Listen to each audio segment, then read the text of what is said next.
ଦିନକର କଥା ବିଲେଇ ନାନୀ ଘରକୁ ବିଲୁଆ ନାନା ପିଠା ଖାଇବା ପାଇଁ ଆସିଥିଲା କାରଣ ତାକୁ ଶାରଦୀୟ ନିମନ୍ତ୍ରଣ ଥିଲା।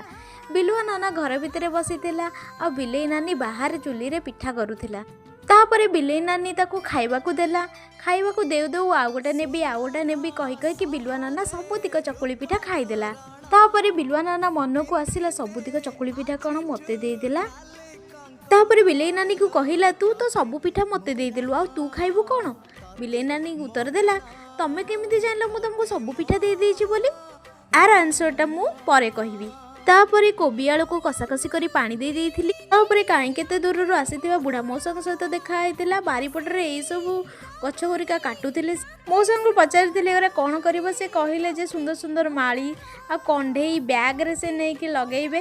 ଆଉ ମଉସାଙ୍କ କଥା ବି ମୋତେ ବହୁତ ଇନ୍ସପାୟାର କରିଥିଲା। ମୁଁ ଜାଣିନଥିଲି ଏହାର ବ୍ୟବହାର ଏମିତି ହୁଏ ବୋଲିକି।